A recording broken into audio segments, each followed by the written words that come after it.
me. Hello, everyone. This is Pecos Hank Shima, and you're listening to Stormfront Freaks Podcast. And again, I'm telling you, when tornadoes start flying, they'll find you. You know, I really don't like severe weather. Really? Yeah, it's high stress. People die. You know, and so it's not a lot of fun in that respect. No better way to truly understand and communicate the weather that you're forecasting than to experience it. I'm like, we got to go live. We got to go live. It's coming in. It's coming in. So we were on, I think that was one of the earliest times we've been on the air live. Well, the rental car stuff was a long story. But that was a lot of fun with Phil and the gang. They do a great job over there. The Stormfront Freaks Podcast, baby. It's the best in the world. Dump back. Him laughing is funnier than anything. I don't understand what happened. I really don't.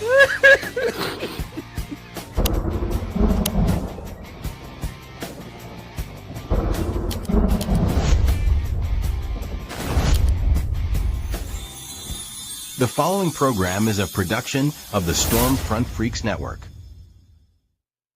So, hey, Storm Freaks, it's Phil, and tonight we've got the first woman to intercept a tornado inside the Dominator 3. Storm chaser Sierra Lindsey joins us in the studio. We'll also share some weather fools and some Chasers Gone Wild clips on episode 238 of the Stormfront Freaks Podcast. Going green. Greenwich. Saddle them up. You got it, boss.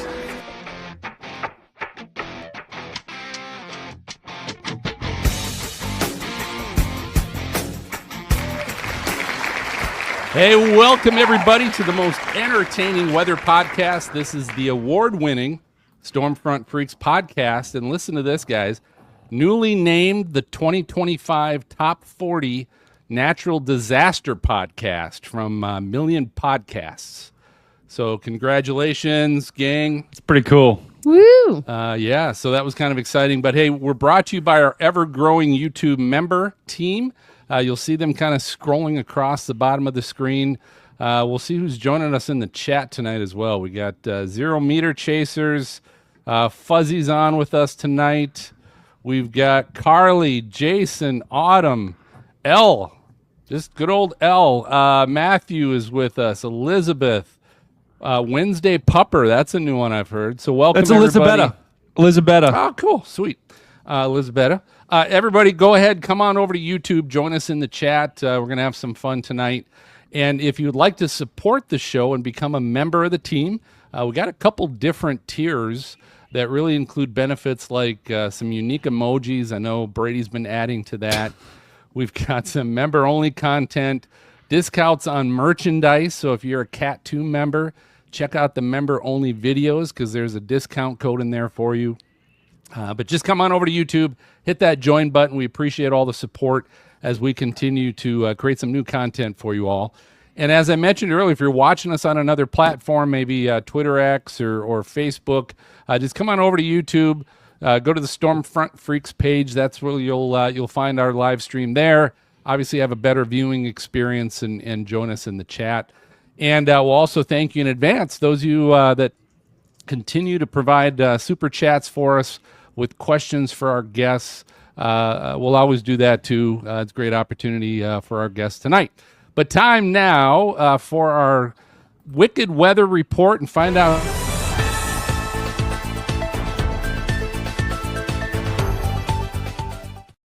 I'll just Mark Maz Massaro. What are you laughing at? The timing was great. Keep going. Oh, it's all right. Anyway, I'm Maz. Hi, guys. Hey, Google's Weather Lab platform announced on June 12th, 2025 is shaking up forecasting. This AI-driven tool compares real-time hurricane predictions from traditional and machine learning models. That's boosting accuracy for National Hurricane Center forecasts. Available to meteorologists, it visualizes storm tracks with stunning precision. Fox Weather called it a game changer for hurricane prep. Over to you, Brady. Thanks, Maz. Hi, guys. I'm meteorologist and Team Dominator, storm chaser, and outbreak meteorologist Brady Harris, a.k.a. Stormcat 5. And the Weather Channel's Storm Stories, which is streaming in 2025, brings gripping tales of weather survival. Each episode features real-life accounts of storms backed by expert analysis like meteorologist Jim Cantori. Available on weather.com. Many call it a chaser's bin watch. You're next, Brady. Thanks, Brady. All right, guys, I'm meteorologist Stormcat5, and buckle up, freaks. I'm sorry, I'm reading right off the script here.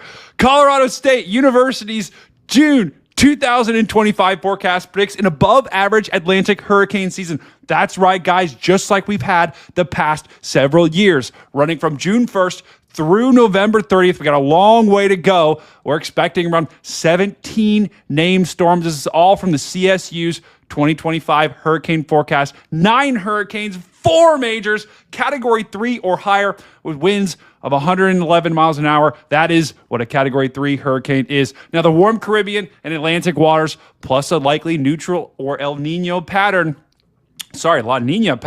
will fuel this stormy outlook. CSU warns of a 51% chance a major hurricane hits the U.S. coast. That is not good.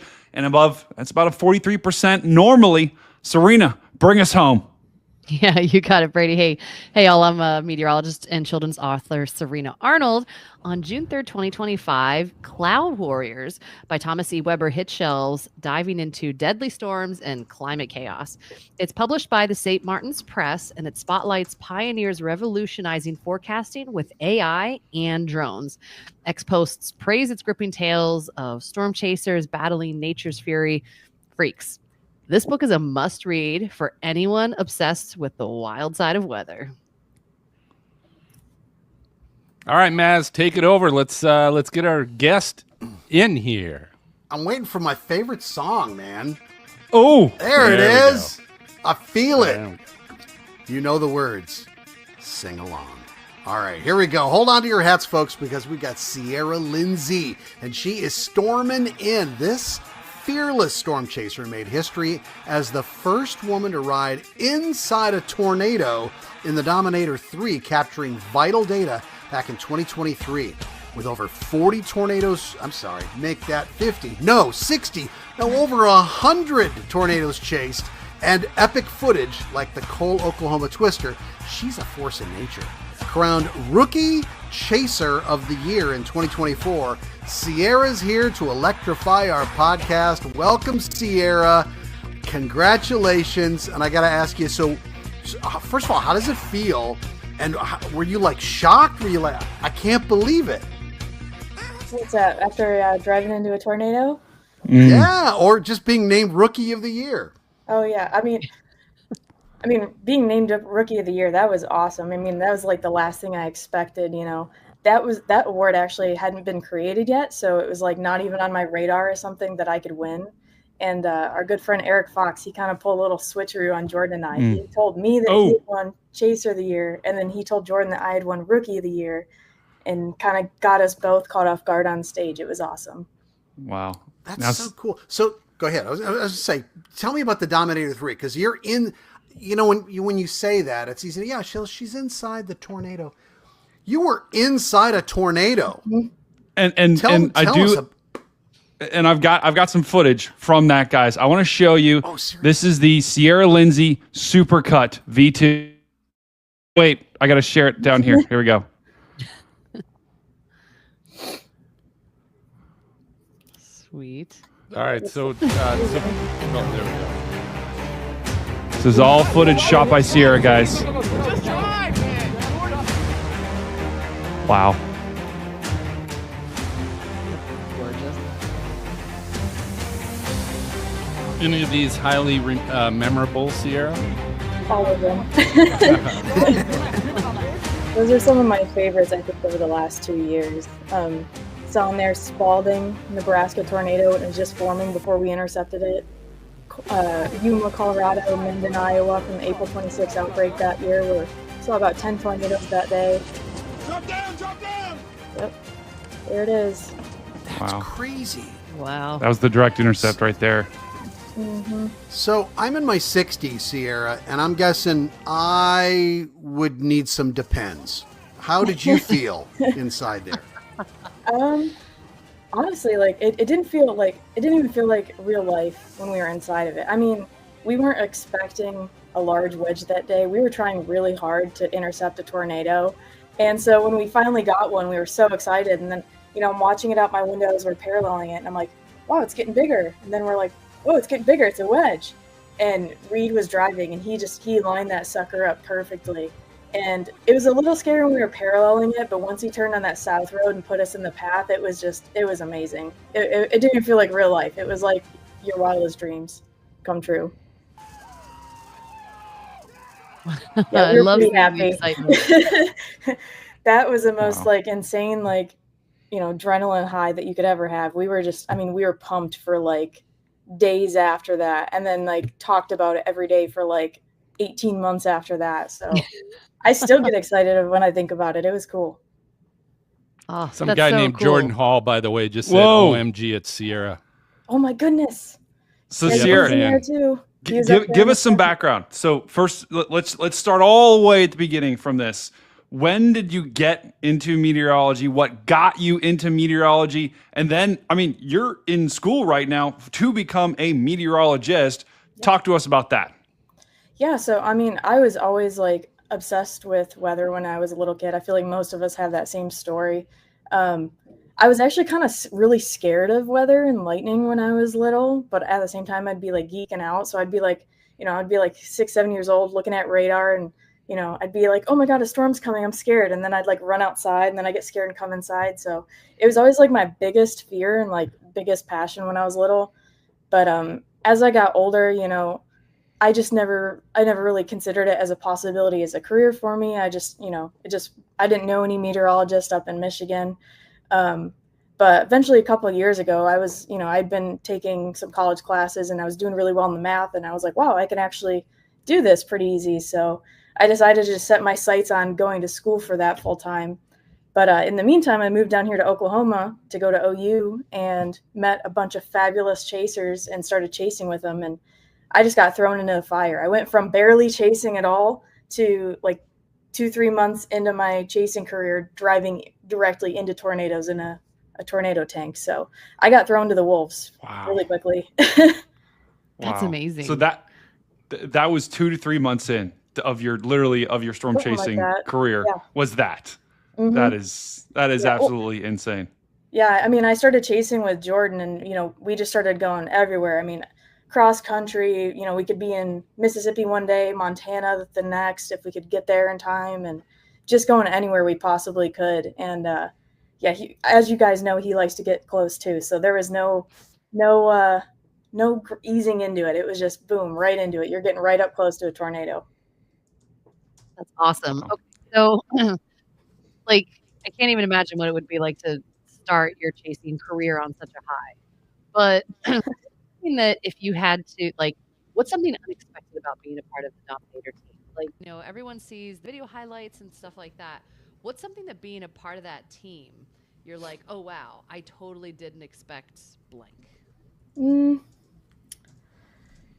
Well, it's one thing that I've always been really, really feel blessed by is just how well our team gets together and just how much fun we have. So even on the drives cross country, we're all exhausted, all kind of cranky, but we always end up you know how it goes, but we always end up, finding something fun or just laughing our butts off. And we just have a great team, and we're all great friends. So we just have fun doing it. We just have a lot of fun. What's one of the most fun times you've had? So what stands out? If you could tell us, maybe you can't tell us. I don't know. Well, always the best times are when you intercept. That's always, the best times. That's your goal. But people don't see the, hours and hours and hours we would put behind the scenes, at our warehouse, Reed's warehouse, working on the vehicles, just kicking around a soccer ball or throwing a football, working from morning till night, 5 days in a row, just to sit there and hand paint seals together so you don't leak water over the equipment. So, those were always my favorite times because, we just always had fun. We would always have football with us, always run into awesome people out on the road. It's just a fun time. That's awesome. Have you heard the mad scientist laugh from Reed? Yeah, I sure have.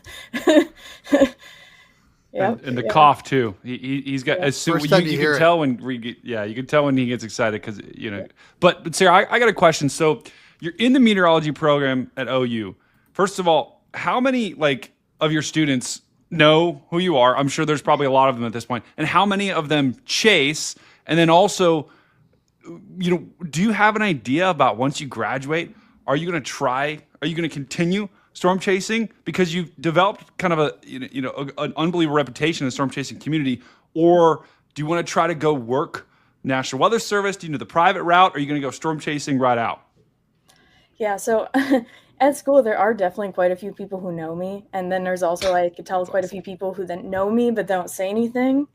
But I'm always happy if people come up and say hi. But I'd say at OU probably about, I don't know, maybe half of the students chase. At least I think more students start chasing as they get farther along in their schooling. But yeah, it's kind of cool, being able to see people that at school that you see out on the road, and it's like, oh, hey, great tornado, great chase. So that's really cool to do. But yeah, as for afterwards, I used to say I want to go in the NWS, and that's still a possibility. But as you said, I've seen so much and gotten so much field experience out on the road, and breaking news coverage experience and all that stuff. So it's kind of flexible at the moment what I want to do with my degree. It's kind of just, we'll see where I end up, basically. Mm-hmm. Yeah, I mean, as we've seen, the market is changing, right? On YouTube, and there's more people than ever watching on YouTube. We've got a ton of people watching on YouTube, and also with the breaking weather coverage, and also with the footage.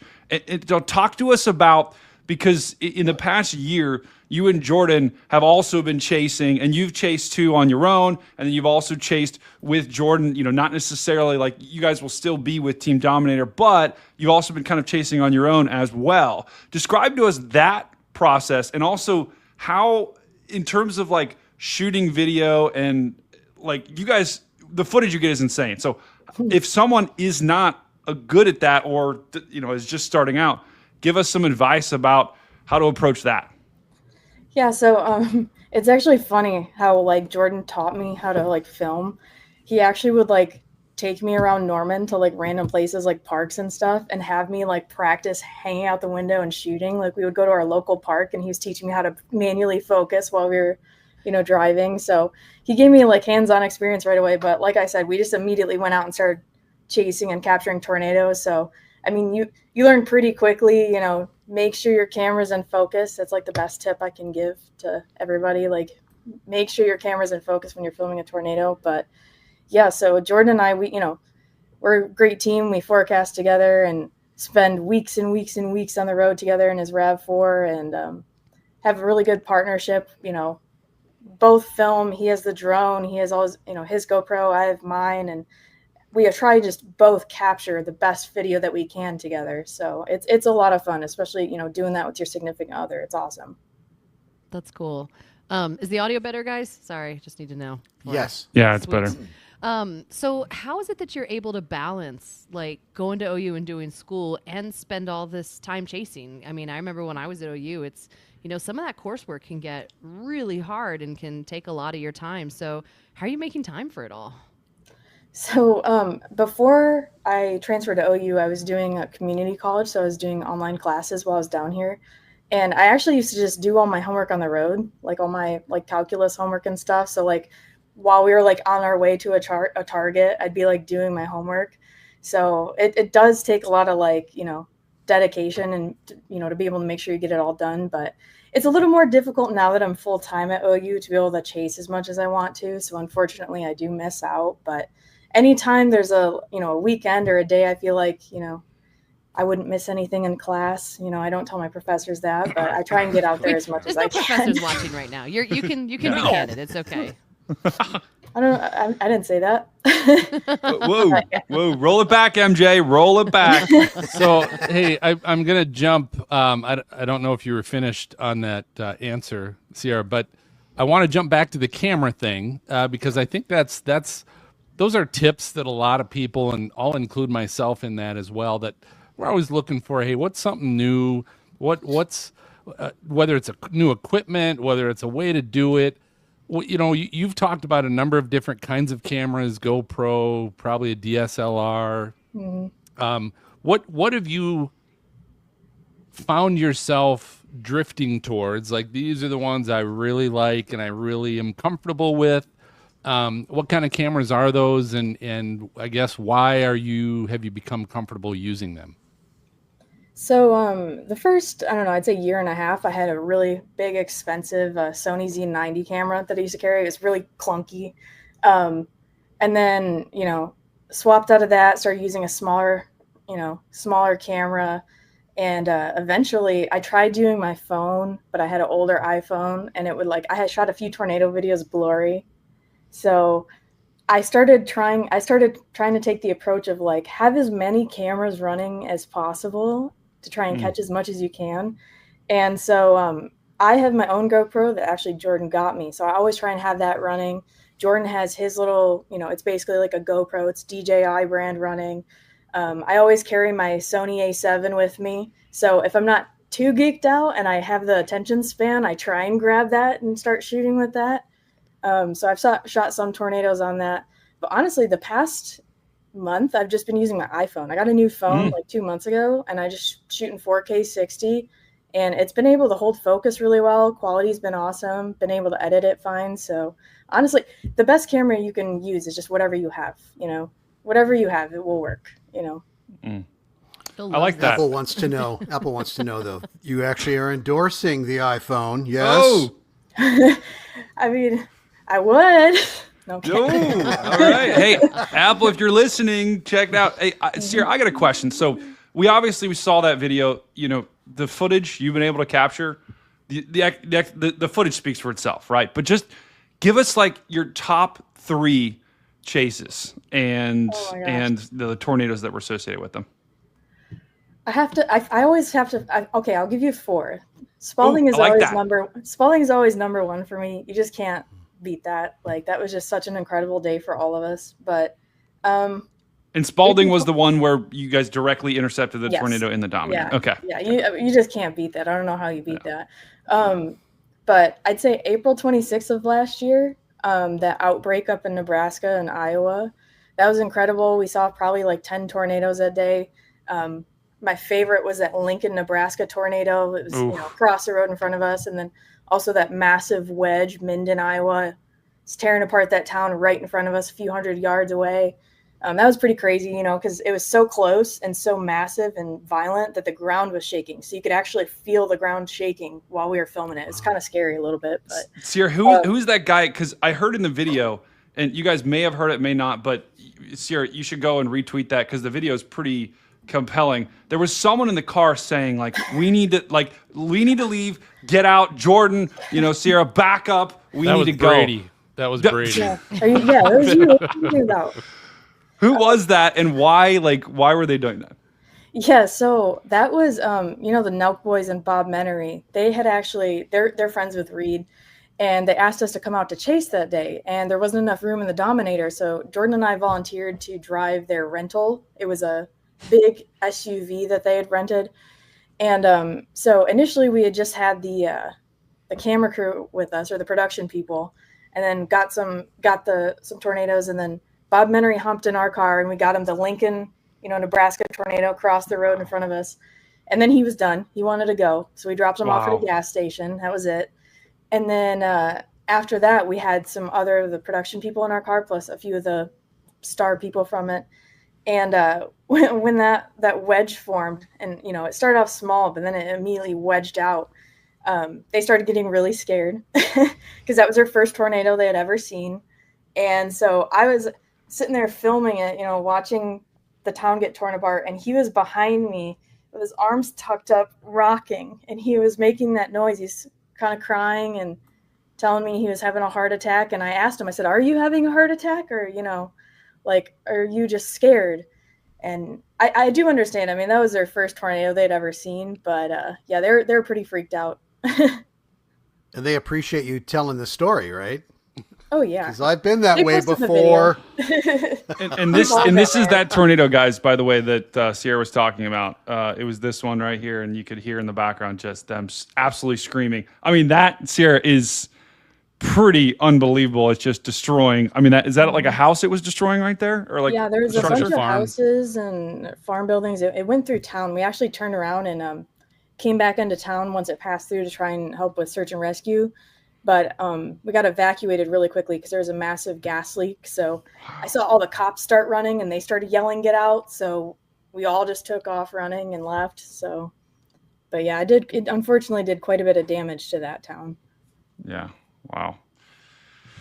Was there? So that was 2. Was there any more? Ooh. Oh my gosh. Yuma, Colorado was very cool. That was that tornado, August 8th of 2023. Started off as a big, dust buster, massive dusty wedge. And then the dust cleared and there was just this perfect tube stovepipe in the middle of it. And it just kept taking on all these different shapes, and we would think it would go to lift and rope out and then it would plant again as another solid pipe. So that was a really fun tornado. That was just Jordan and I that day. Reed was up, I think, just north the road ahead of us. But that was just fun. We were just having a blast that day. We were, had the windows open when we were like putting our nose into it when it was a dusty wedge. So we just had dirt in every nook and cranny, and it was so much fun. Well, I'll tell you what, hey, before we go to break, we want to share some new content that we're bringing to you on our YouTube channel. It's called Stormfront Freaks Education, and our content creator is our meteorologist, Serena. So, Serena, you maybe want to share a little bit about what that's all about? Yeah, this has been a super fun venture to do, to put up just kind of mostly video shorts. Sometimes they're a little bit longer, but for the most part, they're just shorts, and it's like educational stuff. So we've been talking about what dew point is and why it matters, and actually getting into a little bit of the science behind some of the questions that you guys have. So 2 things I want to mention tonight. One, if you have requests or questions, PM me and we'll totally do this and cover the topics that you want to know about. And it can be anything. We could talk about how to read SQTs and photographs or God knows what you want. But the second thing is that the next video I'm going to be doing is talking about how and why clouds weigh less than air. And that's going to be cool because clouds are water drops. How can water drops weigh less than air? I'm about to blow your minds. It's going to be a lot of fun, guys. So cool. So yeah, that's awesome. And she has had some amazing little shorts, great little educational pieces. Just go to youtube.com/Stormfront Freaks if you're not already on there watching us, and check that out. And those of you watching, do us a favor. If you like the show, go ahead and smash the subscribe button. Hit that thumbs up like button while you're watching too. Helps us out and helps more people get educated from these shorts that Serena's going to be doing. But we're going to take a short break, and we're going to be right back with more from Sierra and take your super chat questions. So stay tuned.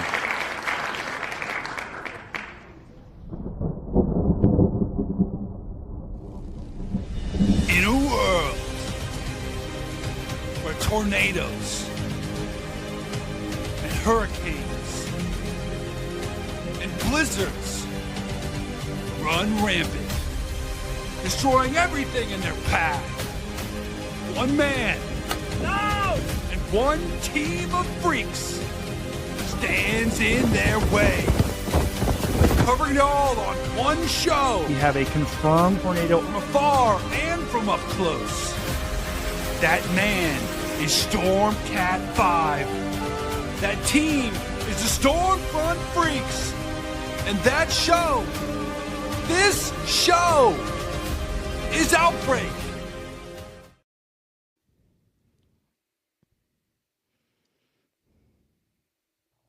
I'm back. We are back. And this is your Outbreak break-in forecast. First of all, I am just going to start things off with taking a look at the radar. And we're just going to take a look at this for 1 second, guys. And then we're going to go to tomorrow. We did have several severe storms, several isolated storms today Thursday, June 19th. We have had a couple of tornado warnings already. We even had a couple of tornadoes reported up in Canada by Connor Croft and Brendan Kopic. Let's go ahead and take a look at tomorrow because we have been in an unbelievably active, especially for June, a very active pattern. So this was the outlook for today. We're going to take a look at the outlook for tomorrow because we have this enhanced risk. That is a 3 out of 5 risk, and it is centered in the upper plains in North Dakota, Minnesota, and Wisconsin. MJ, that is your territory, my friend. Good luck tomorrow. Here is what we are expecting for tomorrow. We've got a 5% chance. Welcome, Sylvester, to the channel. We've got a 5% chance of seeing tornadoes centered in Fargo and Bismarck, all in North Dakota, but that even goes into Minnesota. So MJ, these things are going to be coming right at you, brother, as well. Here's the reason why we have this enhanced risk tomorrow. We've got this big area of red. That is a 30% chance to see significant wind, and that goes all the way through Duluth. So that is the reason. We've also got a 30% chance of seeing some big boy hail, and that is the reason why we have this enhanced risk tomorrow. Now, the big question is going to be, are storms going to form? And if we go back to the radar here, this is the future radar as depicted by the HRRR. It's going to be a close call, guys, because we're going to have really warm temperatures at 700 millibars that are going to create a very strong cap. So if you take a look at the HRRR tomorrow, look at this. This is 16Z, this is 17Z, so about 5, 6, 7 p.m. as we go in the afternoon. It is showing very little, but boom, after dark, we've got this big time area of storms that forms, and then once we go into the night, that slides off to the east. Now, this will be along kind of a warm front boundary. Now, there is a chance, guys, that we get storms that fire earlier in the day, but they got to break that cap. So it's all going to be dependent on if the storms break the cap or not. And if they do, guys, they are going to be big time. The Cape is there. Look at that massive plume of Cape of over 4,000 joules. That is your storm Gatorade, and that is off the charts. Your reflectivity or your updraft helicity, these storms, if they do form, will be rotating. There's plenty of twist in the atmosphere. You've also got a low-level jet here. Check this out. Although it's a little bit too far to the east, you do have a low-level jet that'll be cranking as well. So if storms do fire, if they do break that cap tomorrow, we could be in for a long day. If they don't, we still will likely see some storms up in Minnesota, but it could be a big time bust. Now let's take a look one more day just for funsies here. Let's take a look at Saturday. Whoa, looks like Saturday things are going to calm down. We still have a risk for some severe storms in here, but that is a marginal risk. That's a 1 out of 5 risk. And check it out. Folks in the center part of the country, in the central United States that will be getting storm after storm are finally going to get a break. But guys, the heat is going to stick around here as we go into the week. We are going to have an absolutely mega ridge, and this is just a little sneak peek here. This is a little bonus feature here. Let's take a look at the 500 millibar because a massive ridge is going to set up across the United States right in there, and that is going to make for a huge heat dome. We are going to see temperatures soar into the 60s, 70s, 80s, and 90s in some spots as that ridge of high pressure sets up. So get ready. Summer is here to stay. MJ, back to you. Let's all go to the lobby. Let's all go to the lobby. Let's all go to the lobby to get ourselves a treat. Delicious things to eat. The popcorn can't be beat. The sparkling drinks are just dandy. The chocolate bars and the candy. So let's all go to the lobby to get ourselves a treat. Let's all go to the lobby to get ourselves a treat. All right, welcome back to the show. We've got storm chaser Sierra Lindsey with us this evening. And Sierra, I want to start off here asking you a question about, I know it's important for you to be known as a storm chaser, right? And not a female storm chaser or to separate you. But at the same time, I think it's very important in a field or a hobby or an industry where historically, there hasn't been as many women, and especially in STEM. So you're doing all this studying now to be a meteorologist. And obviously at this point that it's growing. It really is. Far more women involved in that, which is about time. But I don't think it should be lost on the fact of what you're doing and the things that you've accomplished.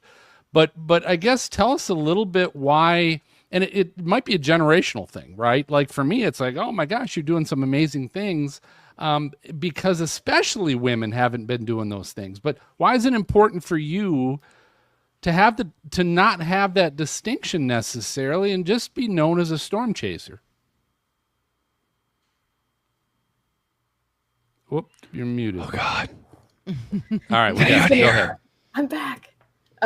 Yeah, I a lot of times I prefer just to, let my work speak for itself. And I do love seeing more and more, women get into the chasing community and all that. And I love, being there to support them. And because I've received so much support from everybody in the community. So I love just trying to set a good example for people and trying to encourage people, you don't need to find, if you're a female chaser, just find good people. You don't need to find specifically women chasers to chase with or male chasers, just find good people. There's plenty of good people out there. And I just do good work and, do what makes you happy. And, I think it's important to, be encouraging through demonstrating, trying to lead by, showing that, I can do it just as well as anyone else can. But I also don't like to be the first thing that people want to focus on, when they see me out there. So tell me what now in your classes at OU, what are you seeing in the general population of the students in the meteorology program? Because I think another area that we need to really expand and open up to is certainly a minority population as well, right? That we need to see more minorities in STEM and in the meteorology field. But I guess what have you seen yourself? All my classes have been extremely diverse, and not just my meteorology classes, my calculus, my physics classes, it's actually a lot more diverse than I think most people would think. Sometimes in some of my classes, it's almost 50-50 with men and women. So it's not too different. I think there's a big push with my generation growing up to get more women in STEM. I remember they would come to us and talk in school all the time. So I think it definitely had a really positive effect. And it's awesome. It's awesome having, such a diverse classroom. That's so cool to hear because when I was in a dynamics course more than 20 years ago at OU, we had 75 people. Let's go around the room. Guess how many females there were out of the 75? Phil, what do you think? 10. Maz. 3. Brady. 5. Sierra. I could see 15 maybe. Maz was right. 3. I was 1. Wow. Yeah. That's so it's crazy. so cool to hear that it's 50-50 now. So that's in 20 years, over 20 years, we're not going to talk about that. In 20 years, it's Sarah, what do you mean? You're still very young. I'm so young. Oh my God, I know. Tell me about it. So no, that's so cool to hear. Warms my heart. It's awesome, and everybody in my classes have been really awesome, and we're all just big weather geeks and stuff like that. So it's awesome to be able to you get through all the gen eds and all those difficult, gen ed classes that are boring. So once you actually get into the meteorology classes, everybody can just geek out together. So it's kind of cool. Yeah. Sierra, I got a question for you. Or go ahead. Sorry, Mass. Yeah. How much do you have left? What classes are you in this fall? So I still have a little bit of time left because I have an associate's from another school and I'm done with all my gen eds, done with all the math, all of that stuff. But OU, and it's probably the same for a lot of other places, they only offer their meteorology classes at certain times of the year. So you can't load up on multiple at a time. You have to take it at certain times of the year. So I still have a little bit of ways left to go. So, but at least math and all the gen. Will they let you do homework in the car when you're trying to get your numbers and you're jumping around like that? It's correct. Yeah, I've done it before. Yeah, I would think, Sierra, your professors would be a little easy on you. Be like, hey, you know what? We get that she's not doing the homework, but guess what? She's out in weather, learning weather. Because I got news for you. I feel like the classroom is great, and I did my degree, etc., and I learned a ton. But being out on the field and seeing the storm, and just it sounds crazy, smelling the storm. That was something I heard from Reed of like smelling the storm, being in the environment, feeling the dew point, etc., gives you so much knowledge that you've never had. So talk to me, Sierra, about, because I feel like you're in a very unique position, right? There's a lot of storm chasers that are not meteorologists. I think probably the majority of storm chasers don't have a meteorology degree. At least I'd say maybe 50-50 or more. I don't know. But to talk about that, because that is a unique intersection. Talk about your meteorology degree, how it helps you in storm chasing, and how it helps you maybe give you an edge, and then also talk about where you see the field of storm chasing going. Do you think more meteorologists are going to get into it now that it's become pretty profitable? Yeah. So funny thing with OU, you would think they would be like super, school would be super excited, like, oh, she goes out and sees storms, but actually they very much discourage it. So. That's something, if you go there, that they very much discourage for individuals to go out on their own and storm chase. But also they won't, they can't stop you or anything like that. So it's not actually something I talk about a ton around professors at school. There's a few that understand, but a lot of them will discourage it, likely for liability reasons. But as far as what edge my school gives me, I don't know how much of an edge it really gives me. I think, a lot of times what we're doing, we're specifically tornado forecasting or severe weather forecasting. And there's a lot of schools, like OU is not a huge forecasting school. There's a lot of schools that don't even focus on forecasting that much. They're more involved with the science behind it. So I feel like the best forecasters out there are the ones who just practice it all the time. And it doesn't matter if you have a degree or not, as long as you're practicing it and you're starting to, you see the outcomes of your forecast and you start to learn pattern recognition. I feel like that's one of the most important things. So you can go to school and get your degree, but if you don't practice your forecasting, you're gonna lose it, and you're gonna get out forecasted by probably a 20-year-old who learned how to do it on the internet. So I mean there's some incredible self-taught forecasters out there. So it's about who practices. Yeah. Okay, Sierra, I've got one more question for you, and that is, all right, so you've been Rookie of the Year, you've been inside a tornado. Where do you go? What do you hope? Like, I'm gonna hold a golf club in the air. What is it you want to experience? Don't do that. Unseriously, I want to throw a football into a tornado. I've talked about it forever. If you guys know the Ashby, Minnesota tornado, some of the video that came out, people were like 50 feet away from it. And I always say, man, I just want to chuck a football in it and see what happens. So unseriously, that's what I want to do. But more seriously, I just like to get close. Driving into them is awesome. It's fun. Honestly, they're not that pretty inside. It's just a lot of swirling dirt and stuff. So my favorite view is just like right up close to it. And you get to see all the crazy violent motion and everything. So my goal is just to keep trying to get closer and closer. And, Jordan and I were actually talking about this the other night. You start to get pretty high standards for what you want to see. And it's all about just getting as close as we can and trying to experience the most beautiful pipes that we can. Well, I'll tell you what, here as we bring in our VIPs, we've got one of our members said, Sierra, how many times have you went onto the roof watching the storms coming into Norman? That's from Fuzzy.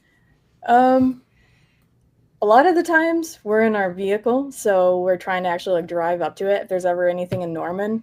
But actually, when I was studying for my finals back in May, I was upstairs in the observation deck, and it was a day that was particularly favorable for like cold funnels. So I was actually up there watching. There's a few little supercells that were popping around us.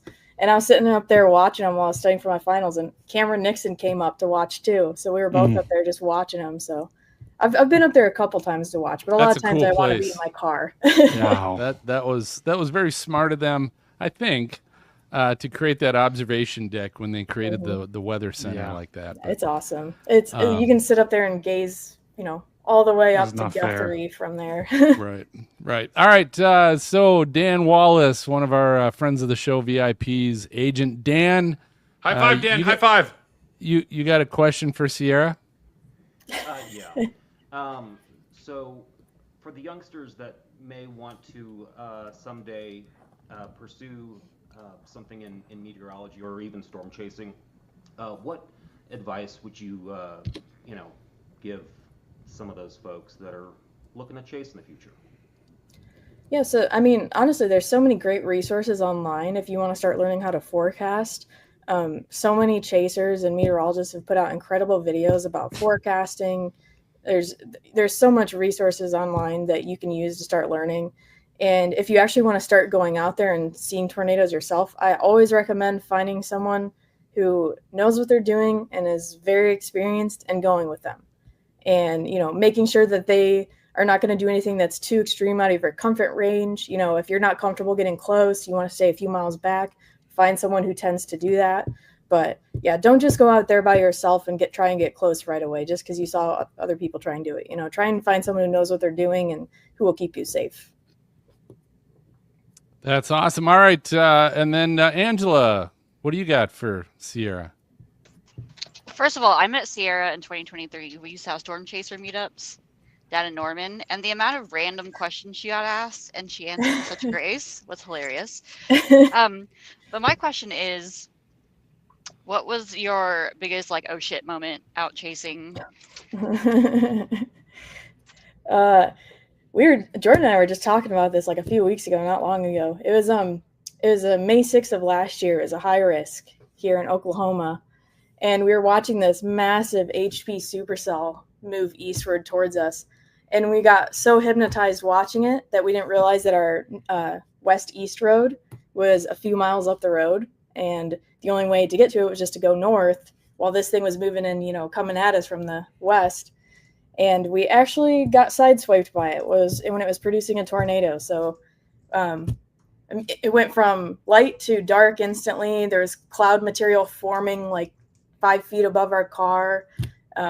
People are going off the road behind us, and we just had to lock in and focus on driving north through the core and getting out of it. So it was pretty freaky. We stayed really calm during it, but afterwards we're like, okay, we're never making that mistake again. So that was a little bit scary. We were fine. It wasn't too terrible, but it was scary.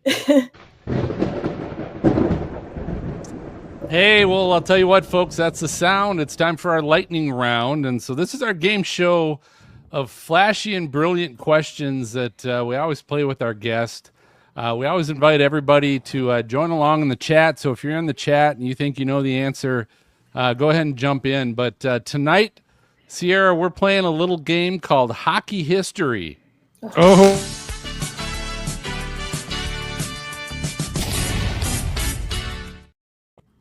Oh my gosh. So I guess tell you got a little history with hockey. Tell us quick what your hockey background is.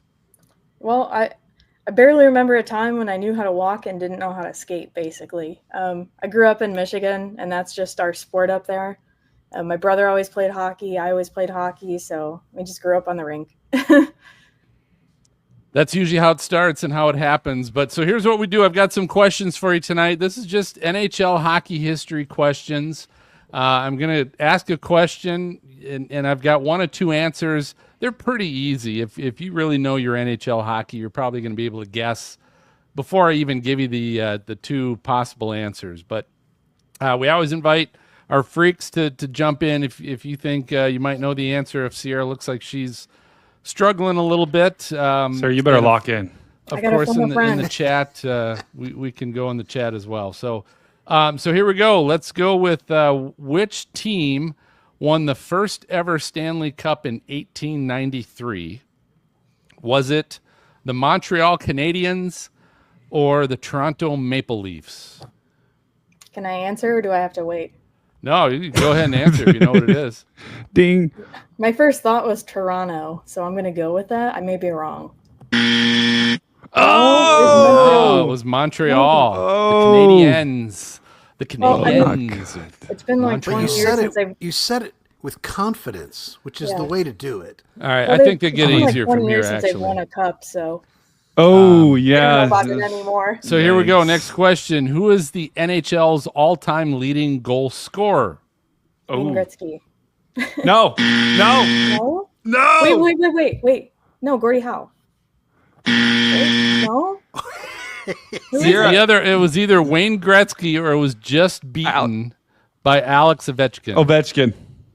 It just happened. That's right. He just reached 800 goals. Okay, Just. that happened like a month ago. Yeah. I'm thinking history. Yeah, that's all right. That's all right. Here we go. You That's got still the half answer because it's modern day history now. He's writing history. All right, here we go. Crazy. They keep getting easier. Trust me. Trust me. All right, which city is home to the NHL team called the Golden Knights? Is it Las Vegas or Seattle? I know this one. Go Let ahead. someone else say. No, go ahead. It's you. This is all you. Vegas. And they almost won the Las Stanley Cup their first year as a team. I know. Do not tell me about that because we here in Ohio we've had the Blue Jackets and we haven't gotten to play. We're not talking about that. Move on. All right. What is the name of the trophy awarded to the NHL's most valuable player during the regular season? Is it the Hart Trophy or the Vezina Trophy? I thought it was a Conn Smythe. Okay. That's a tough one. What freaks? What do you think? Hart Trophy? Hart? Vezina Trophy? I don't know. First one. Hart sounds Hart more. Trophy. Yeah. Hart Trophy. Yeah, I Hart thought it was a sounds Conn better. Smythe. I don't know. Maybe it is. It's some of this stuff is Chat GPT, and I had to Phil, do correct they give out like a ChatGPT on big something trophy for that? Like, is like a big one, or is it like? I don't know what it looks Okay. like. It's not. All I know is it's not the Stanley Cup. That's about all I know. All right, which team won the most Stanley Cups in NHL history? The Boston Bruins or the Montreal Canadiens? Oh, don't tell me. Freaks, what do you Is it think? Boston? I don't know. They were one of the original six. Please don't let it be that. I love the Bruins. Oh, thank goodness. It's the Montreal Canadiens. Montreal Canadiens. All right. I can't stand Boston. In which country was the NHL founded? Canada or the United States? That's a tough one. I mean, the original six included Northern, like Canadian and American teams, so I don't know. What do you think, freaks? What do you think? Canada or Dan, US? what do you think? How about I'll say this. Canada or Zimbabwe? Those are your two. Oh, Dan, you got this one. Dan? Bobsled team. Yes. Someone, please say Canada. Canada. Okay, thank you. Oh my God, why is this so hard? Wait, it wasn't founded by the United States? That Okay. doesn't make any sense. Which of these players is known as Sid the Kid? Is it Sidney Crosby or Steven Stamkos? Crosby. There you go. Good job. Good job. All right, what is the nickname of the NHL team in Detroit? The Red Wings or the Blue Jackets? That's an easy one. So give me an answer. I'm from Detroit. It's the Wings. There we go. Okay. Oh, you there were we go. there. That's good. All right, we got two was more. over You're he- on a I roll. was over here. I used You're to on a live roll. there. Oh, Grand Which Rapids? animal is Oh, featured in the Detroit. logo of the NHL's Nashville team? Is it a bear or a saber-toothed cat? Kitty. All right, give you the kitty. Cat. Give you Cat. the kitty. All right, last one. You're on a roll now. Like Sierra's moving here. How many players from each team are typically on the ice during regular NHL play, excluding penalties? Is it 6 or 5? Five players on the ice each team plus the goalie. So on the ice for both teams? Ooh, that's a trick question. How many players from It'd be each 12. team? That's a No, trick question. 6 or 5. So Yeah, six. team. 6? Very good. Yeah. Wow. Yeah, baby. That was a trick question, Phil. She was on a roll. Yes. Why was it a was trick a trick- question? It's 6 or 5. Those are your answers. Your mind first thinks 5, and because you don't think about the goalie. I thought you were talking Goalies, like about both goalie. teams. Yeah, goalies get no credit. Like No. you don't even think about them, right? You don't. You just yelling. You just Oh yell my at 'em. gosh, that's Except so Bob sad. Ross, All too. right, Sierra, you rocked it. Like you were on a roll there at the end. So thanks for playing along. Tell everybody where they can find you on social media, where they can find your videos and streaming and all that cool stuff. I'm on Twitter, I always forget my username. It's like Sierra _ Lindsey 3 or something like that. I always have to ask people. You're not really on Twitter then, are you? I had to ask Aaron Rigsby on Brady's stream the other day what my name was. I'm on Facebook too, Storm Chaser Sierra Lindsey. I don't post on there a ton, but I have a YouTube channel. I have only posted one video, but I'm going to start editing things together and post on there. So I'll be on there as well. Brady's got it pulled up. Hey, she's got more followers than me. So cool. All right. Well, tell you what, if you're not watching us live on YouTube, come on over to youtube.com/Stormfront Freaks. Join us in the chat for your best viewing experience. But we're going to take a quick break. But don't leave because we're coming back with Weather Fools and some hilarious storm chasing video game clips. We call them Chasers Gone Wild. Stay tuned. The Stormfront Freaks is now available on the Weather Store.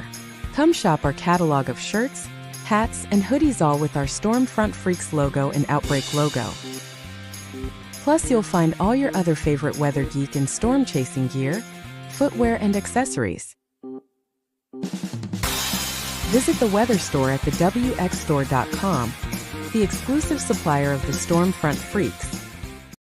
Mesoscaleforecast.com brings us StormNet, a state-of-the-art deep learning model designed to revolutionize severe weather forecasting. The innovative tool is tailored to provide unparalleled real-time predictions of severe weather events, including probability of wind, hail, and tornadoes. And now they've added Hurricane Vision, a cutting-edge hurricane track and intensity prediction system that uses deep artificial intelligence to predict the track and future intensity of tropical cyclones. You've seen us use it on our Stormfront Freaks live outbreak coverage with meteorologist Stormcat 5. Now you can use it as well. Visit Mesoscaleforecast.com and access live data subscriptions. Plus, when you enter the code Stormfront, you'll receive a 10% discount for life. Yes, for life. Go to Mesoscaleforecast.com.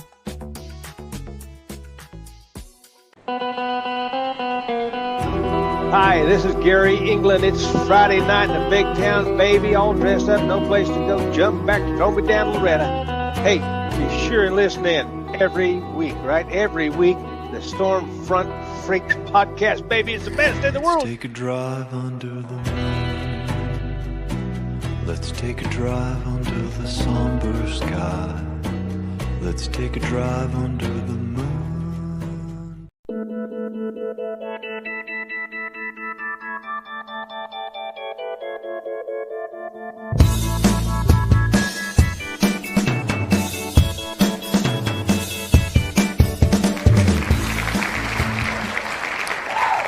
All right, what's up, everybody? It is time for hashtag Weather Fools. This is one of the greatest segments that we have.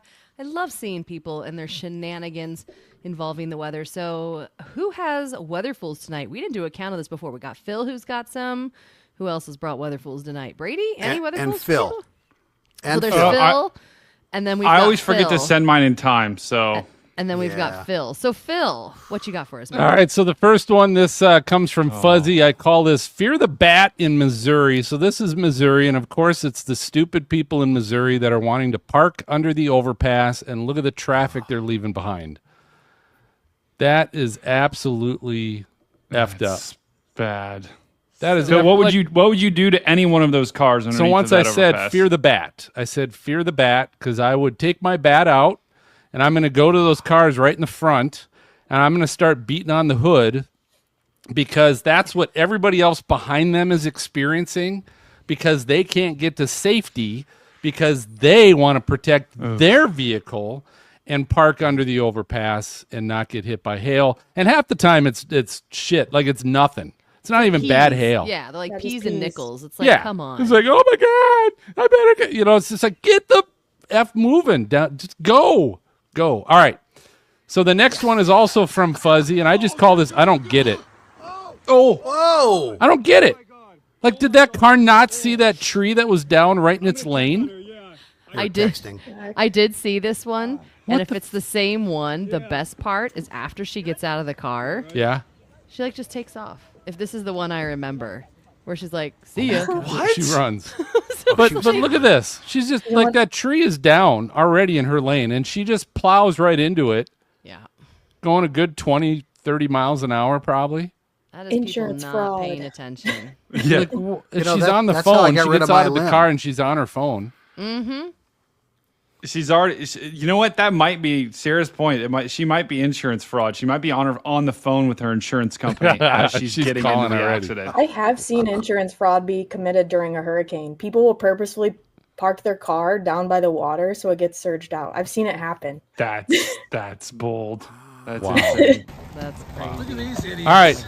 I more call than this that. one, I'm speechless at this point. They're hiding under the Like, look at the white pickup truck is even blocking the oncoming traffic from getting out from under the overpass. Like, are you serious? And it's like pea-sized hail, Sierra, like you said. It's like little tiny hail. You won't start getting damage till your overpass. That is so ridiculous. You need, like quarter size or greater is where you start getting the damage. It's like Phil, I can't remember. I have seen so many clips this year of people camping underneath overpasses. It's like it goes viral, and now people, like everyone, that's just their instinct now, like more than ever. Well, you know why? Because when they post these videos, there's never any like consequence to it, and people see it like, oh, that's a really good idea. There's nothing showing people like, hey, you're not letting emergency crews through. You're backing up traffic. Like, there's never an example where this is posted and you see like the consequence of the action. So, Phil, we got to change that, man, with the bat. All right, bat's coming out. All right, I call this one. I'd do it. So there's all this chaser convergence, but some guy's taking his family in a golf cart or a gator or something. Person. When was this? I saw them. It was probably a few weeks ago. It was 4 weeks ago. I'm pretty sure I saw them driving by. I may have been in that line. I may have been in that car. Kids in the back. Yeah, no kids in the seat belts. back. Like what's going on here? But you know what? Heck, I'd probably do it. So I think that was on the Oklahoma day where there was all of those chasers out. Which could be because these next two are from that. So this other one I call Chaser Convergence is alive and well. Look at that. Like everybody's just dead stop. It's one big freaking line. That's insane. Of chasers. Our biggest problem is not so much the lines, it's the people parking in the middle of the road or just standing in the middle of the road looking up. And they just don't even realize they're on the road. Wow. All right. And then the last one, this is same storm, different perspective. So basically same storm, massive line of chasers, people trying to get off the road, which kudos to those of you that actually got off the road. Yeah. Yeah. You know, because that's what you need to do is just get off the road. Please don't put a tripod in the street. Nope. Keep the tripods in the field. Off. Should not be inside the white lines, please. And Sierra, you were here for that day. Did you see scenes like that everywhere? Was that? I think that was Oklahoma. There were a few big Oklahoma days a few weeks ago, and we did see some of the crazy lines, and we actually ended up taking back roads to avoid them because we just won't wait in line to see a tornado. We just can't do it. But yeah, you'll see some crazy stuff, especially if you look back and you see a hill. Wow. It's just Christmas lights going up the hill. That's crazy. It's insane. Yeah. It's like Disney. You need a fast pass. Yeah. You do. That's what Oklahoma was trying to do here with the bill. Yeah, that's true. Yeah, it's kind of like that. The thing that I think is crazy too, when we saw some crazy chaser convergence on some of our past trips, people not only will they stop in the road, but then they the doors fly open and they get out of the car, and it's I'm sorry, you're on the road, and other cars are zooming by. I was really shocked at some of the lack of self-awareness other people had to not only be stopped in the road, but then opening doors and hopping out of the car in the middle of the road with cars flying by both ways. Hey, thanks to some guy named Storm Chaser Jordan Hall. Who's that? For the super chat saying the freaks are cooking today. So thank you, Jordan Hall, I guess is his name. So thank you for that. Hal? I think it was Hal. Jordan Hal. I think that is, yeah. That's right. That sounds right. Sounds right, yeah. All right. So that's all I got, Serena. That's awesome. Very cool. All right, well, freaks, if you want to see these videos, they're amazing. Check out the show notes for episode 238 on stormfrontfreaks.com.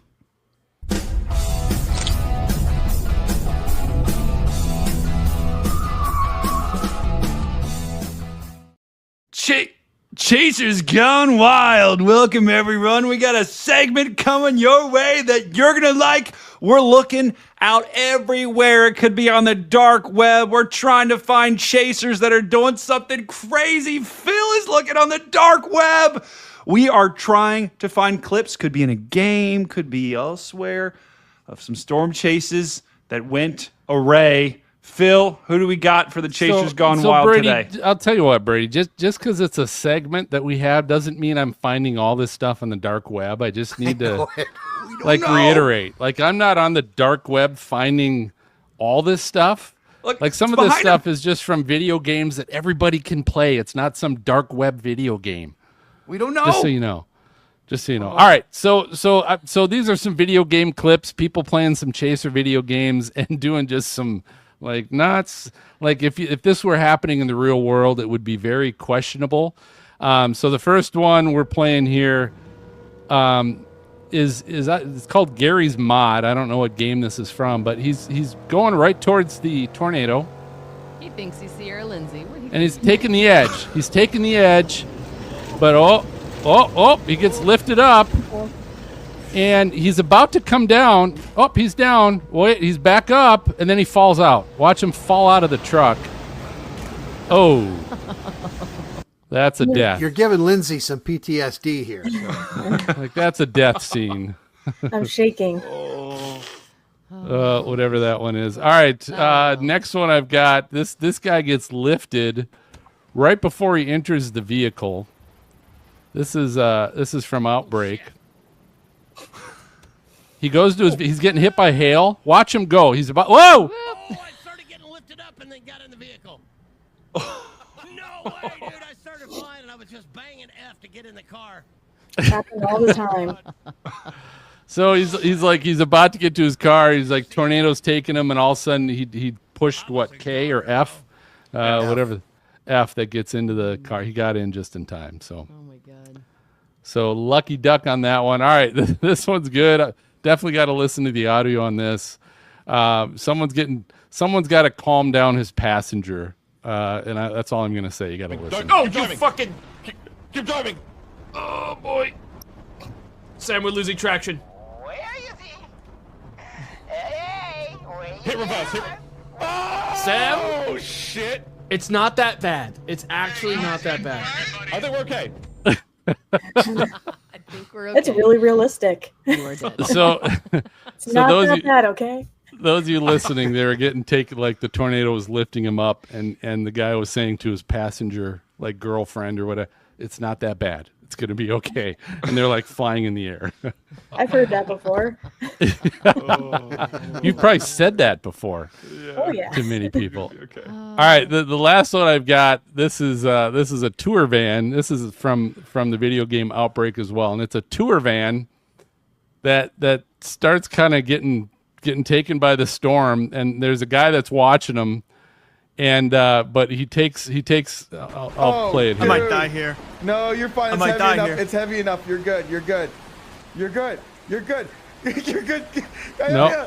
There goes the tour van. But watch. I love them. Tell them I love them. Tell my family I love them. But watch him take a picture. Are you good?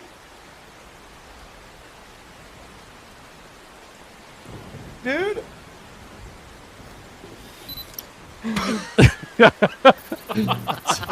He doesn't know if they're good. He doesn't know if they're dead. He's not sure. But wait, there's a tornado here, so let me get a picture first. You got to get the shot. So I've heard so many real life chasers say, if I get picked up, just make sure you get a cool picture.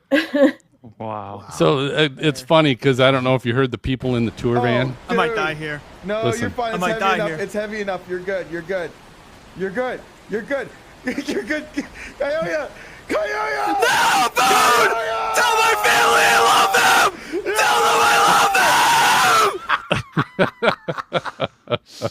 I like the guy too. He's like, "You're good. You're good. You're good. You're good. You're good," and they were not.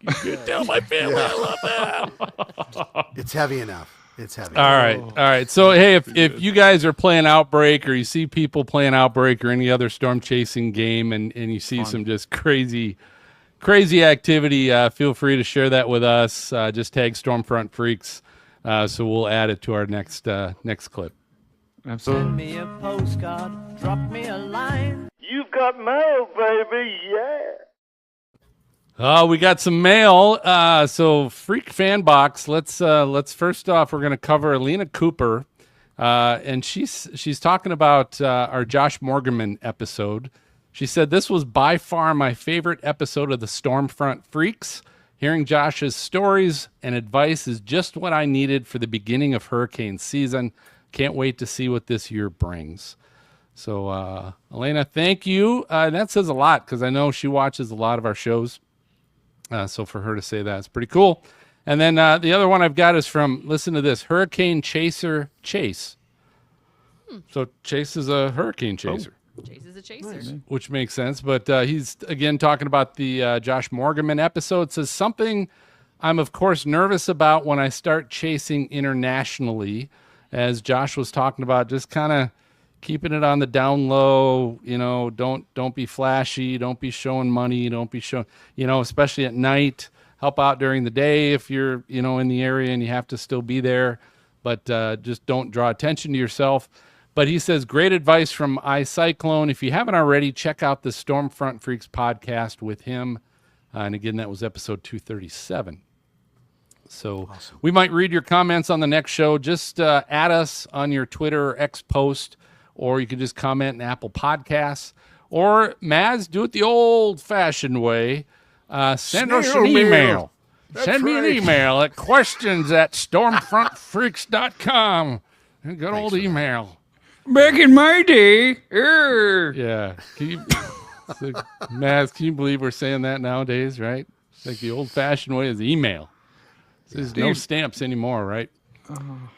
So, folks, I think that just about does it for this episode of Stormfront Freaks Podcast. Thanks for tuning in and watching or listening, however it is you take our content. The one thing I want to quick do before we kind of close things out, many of you are probably familiar with the fact that we lost a legend in the industry last week. Meteorologist Gary England, who was a TV meteorologist in the Oklahoma City area. He was definitely a legend, and unfortunately we lost him. He had been a guest on the show 3 different times, especially over our 200th episode. But we did a little tribute to him, and if you guys don't mind, we'll quick play that tribute.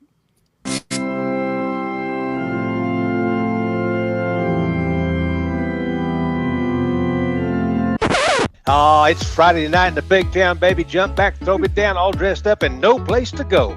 All right, check in with the Stormfront Freaks and listen to their podcast because they're really good.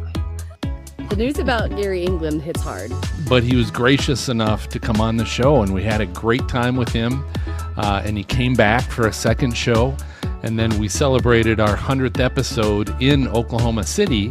The models look like something might happen, like thunderstorms, a few tornadoes. And in that morning, 8 o'clock or so. And he's that kind of guy. He was always willing and able to help out. I remember he came, we did the show at a brewery in Oklahoma City at Vanessa House, and he got like an Uber. So the question for you, Gary, are you familiar, and I'm sure you are, but are you familiar that there is a Gary England drinking game? Oh, yeah. He's been on our show quite a few times, and the one thing that always stuck out to me was that he said he hated severe weather, and that was mainly because it was hard and people were getting hurt. And that really stuck with me because I have a feeling in his lifetime he saved lives. And that is one of my hopes, is that somebody listens to us and they save lives, and I think Gary did it. If it's a bad tornado like the more tornadoes we've had, some of the other ones, and people's lives are saved, they're thankful for about 2 days. And then on our 100th episode, we got the opportunity to actually not just meet him, but he was hanging out with us, and it was really kind of a dream come true. And just because he's such a legend, has so much experience with great personality, an awesome meteorologist. But the viewer feedback a lot of time was, you're interrupting Jeopardy. Get the hell off there. Gary England will be greatly missed by many because he helped save so many lives, provide so much useful information, kept people safe, and he did it for decades. The pilot told me later, he said he probably had about another 5 seconds or they would have gone down, but he was able to get out of it. And then they got caught in the hail and all that, and they had to land on the interstate. There's a very real reason as to why he was in Twister and why he was like the news guy. So my heart goes out to him and his family. Gary England, legend in the industry, legend in TV meteorology. He will be sorely missed. We'll miss you, Gary. Catch you on the flip side. We'll miss you, Gary, and thank you so much for everything you've done for our industry. Gary England was an incredible meteorologist and went above and beyond for public safety and for the safety of the people of Oklahoma, and he's going to absolutely be missed. Stormfront Freaks. Hey. Bye, Gary.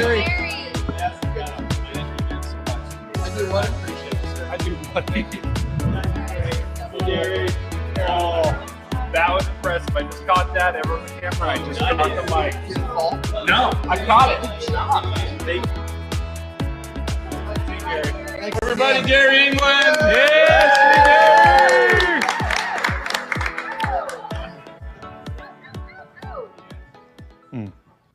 So I can shut this off, right? Yeah, you can go. Big hoss, babe. Big hoss. Oh, so well done. That was great, Phil. That was cool. Yeah. So yeah, that was he was really good. I was doing a podcast interview last week as well, and he briefly came up, and it was interesting. And Maz and Brady, you'd probably remember this at the 100th episode. We had Gary and Rick Smith were our two guests at the 100th episode because we were live in Oklahoma City. We just didn't know you then yet, Sierra. So that's why you weren't there. But wait, she would be 4 years old then, right? Probably. So we had them together, and it was interesting. If you go back and you watch or you listen to our 100th episode podcast, it was interesting, which I didn't realize this when I brought them together. But Rick from the National Weather Service in Norman, and Gary from Channel 9 in Oklahoma City. There was definitely it was a little oil and water a little bit, and Gary was retired at that point, so they kind of joked about some things, but you could tell they maybe didn't like Gary and the National Weather Service maybe weren't always seeing eye to eye on things. But he's truly a legend, and we had a great time having him on, and we'll definitely miss him. Do us all a favor, everybody watching. If you like our show, smash that follow and subscribe button. Brady, anything else you want to say about that? No, smash. Smash it. I mean, I'm kind of moved by that tribute, Phil. It was awesome. So smash it. Nicely done. Smash it. Definitely thanks to our guest tonight, Sierra. You were outstanding. Sierra Lindsey, thank you. You were great. And Freaks, let's find out how people can also follow you and find your content. Brady, I'll start with you first. Yes, you can find me at Stormcat5 on Twitter, X, which is the same thing, TikTok, Insta, and I just did create a Facebook. So I don't really know how to use Faceback, but I'm trying. We're getting, I might need to have some people help me out. So some old Maz, people, MJ, and I will help you out. Some experienced and wise people. All right, Serena. Sure. Everything I'm at is at WX Serena, WXCYRENA. I've got 2 children's books, the weather story, the hurricane story, the tornado story is coming out this summer, y'all. It's going to be a good one. I'm super excited about that. So yeah, check it out. And Serena was just interviewed on Fox Weather. And she also just made an announcement recently. She's going to be doing a TED Talk. When is that? What's going on? That's insane. Yeah, so I'm doing a TEDx talk. It's going to be on October 22nd in Manchester, New Hampshire. Super excited about it. It's, believe it or not, a lot of the story is going to be about kind of my journey through meteorology school, like through my times at OU and other places like that, and some of the life lessons I learned there and how they apply today. So I'm really psyched about it. That's cool. So Serena's totally cool. Like, and here's how cool she is. So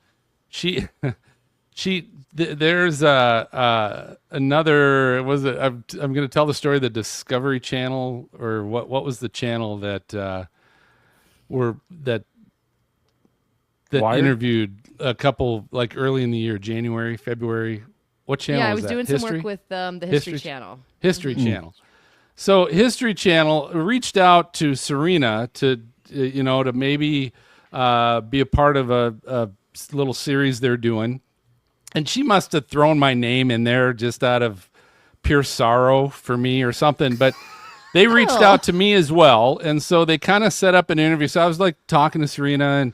And so they're setting up like virtual interviews with us. And so I did the virtual interview and all that stuff. And then like a month later, Serena, like I hear back from Serena, like, oh yeah, they're flying me in, da-da-da-da-da-da. And I'm like, crickets. Like I didn't... Nothing. Like nothing. Oh, Phil. Like absolutely. I'm okay. It's okay. I'm gonna. You know what? I drink I'm gonna my sorrows away demand- every night. It's all right. I'm gonna demand you come with me next No, time. It's gonna don't be do a that, part please. of my Please agreement. don't do that. It was interesting though. But that's how cool Serena is. I just want to she's share that. crushing. Maz, where can people follow you? We kind of know where you live now because you were on Outbreak last night. I doxed I'm sorry, myself by Maz. accident. No one dox him. No one dox him. Please. Oh, man.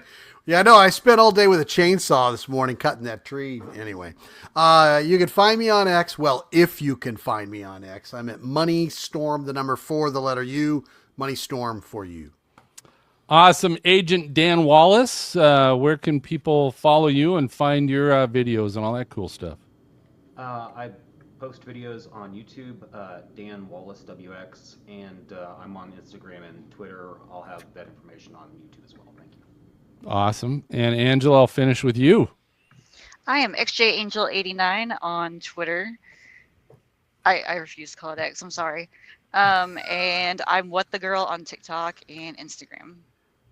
Cool. And she's going to be opening up a kennel and shelter sometime real soon in her truck cab. Nice. And a zoo as well with And a monkeys zoo. and chickens and who knows all who that else. all that fun cool stuff. So all right, so what everybody's wanting to know about is our next episode. What's happening in our next episode? We're going to try it again. If you've heard the pounding, the bam bam bam bam on your social media feed, then you know our next guest, trying again, will be Local Man Weather with his 70s leisure suit from Team Dominator. We've got him scheduled to come back, be with us live on Thursday, July 26th, which is next week, 9 p.m. Eastern, 8 o'clock Central, right here on YouTube. So get that on your calendar, or you can catch the audio podcast uploaded over the 4th of July holiday. So for those of you watching, stick around for our after show party. And for Sierra, Dan, Brady, Serena, Maz, Angela, and MJ, I'm going to signal the all clear. We'll catch you guys next time. Good night. Bye. Peace.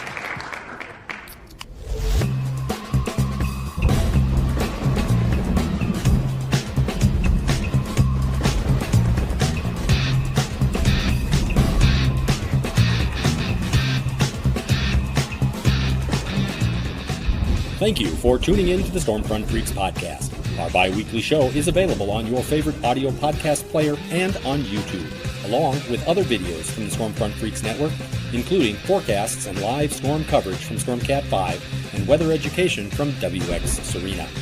Find them at youtube.com/StormfrontFreaks. You can support the Freaks at YouTube by subscribing and becoming a member to take advantage of member-only benefits.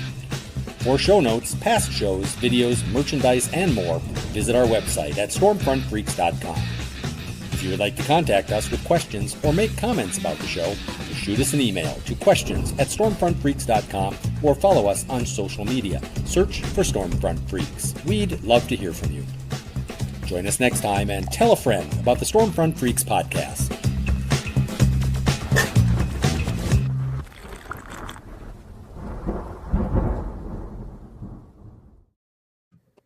Sierra, outstanding job. Outstanding Yes. job. Thank you. Kudos. Awesome. Kudos. That was fun. That was You fun. need another award. Now, I didn't ask. I wish I would have asked you about the brown recluses, Sierra, but she has they have an infestation of brown recluses in your apartment, And did you just kill one today? Don't. It's not just like here. It's basically like all of the OKC metro, as far as I've heard, because we've had so much rain the past couple months that apparently they're like retreating into houses because their like habitats are getting washed out. So yeah, I put down like 1 trillion sticky traps in my apartment, and there was not one on my sticky trap last night, but there was like an hour ago. So what? Caught one. Sounds like you need to get chickens. I know. People have said that before, or like wolf spiders. I've heard people say wolf spiders help, but I don't want those either. More spiders kill more spiders? Yeah. Just like I mean, snakes I'd rather kill have a snakes. wolf spider than a brown recluse, Yeah. to be fair. Guys, look, this is a clip. I'm pulling up. Just make mine go full. Oh, this don't is do- Jordan's. don't do the- oh, I hate Don't watch those. if you have arachnophobia. Yeah, no, I can't. Yeah, that I've never seen. Oh, so we were walking down the stairs to go leave somewhere at night, and it was so big. I saw it on my periphery, and I've never seen one out in the open outside like that. So I mean, it's bad. How did you not kill it? I couldn't reach it. It was like 7 feet up. You could have gotten it, but I couldn't reach it. Go get hornet spray with like the 10-foot reach on it. Just a big boom. The ones here, I'm surprised I haven't put a hole in my drywall, because like if I see them on the wall, I get like a flip flop, and I just punch the wall as hard as I can. Oh, This is what I don't even know how to enlarge this. This is what your town's gonna look like. It's gonna be completely covered in webs. Like it's just covered. Oh. Yeah, don't watch There's Arachnophobia. Kingdom of the Spiders. That's what this was from, and it just covered the town. The next movie should be Spider-Nado, and it features Oklahoma and the brown recluse epidemic. I'm still waiting for Oklahoma to get a Tiger Nado movie. That's a problem. I could have used Pico's Hank today. I had a 5-6 foot black rat snake coming towards my house. I was like, what the heck is this? Wow. I know. I couldn't believe it either. And Maz, that was after you lost. If he literally watch. Boom. Yeah.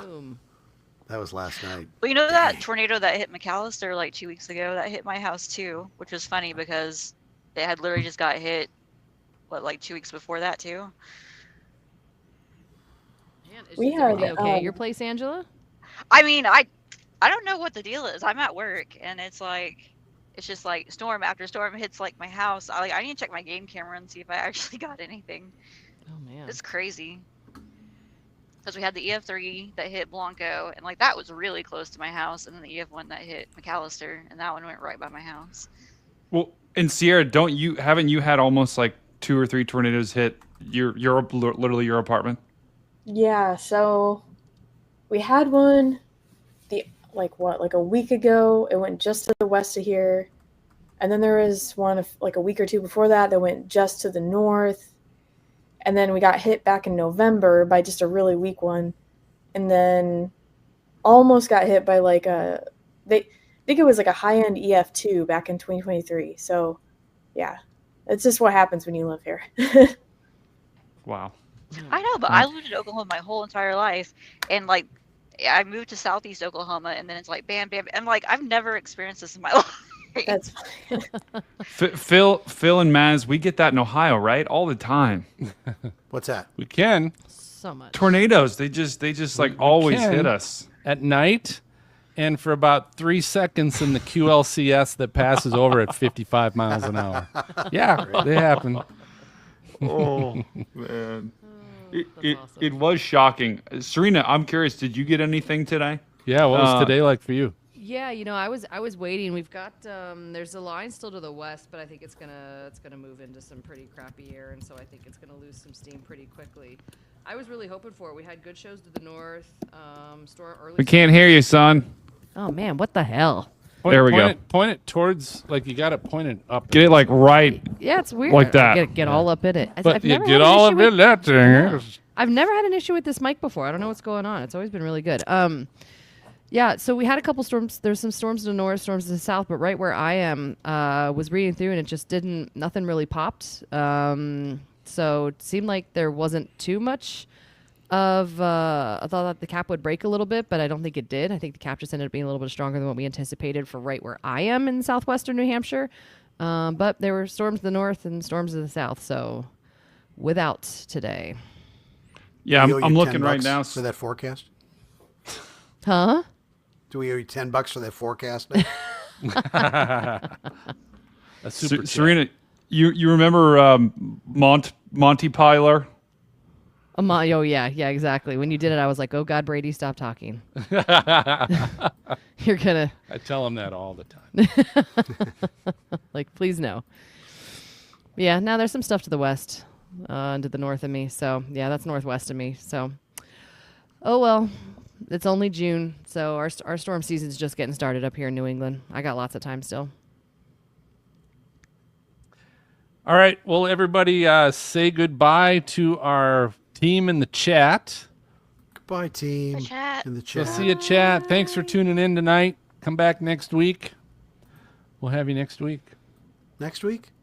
Yeah, that's right, because then the week after is the 4th. Not 'Cause July. otherwise it's the 4th. June 26th. Oh, did I say July? Yeah, you said July. That's right. Oh, fudge, really? That's all right. Well, okay, everybody, it's June. June 26th. Too late for that. Can't shove that shit back in the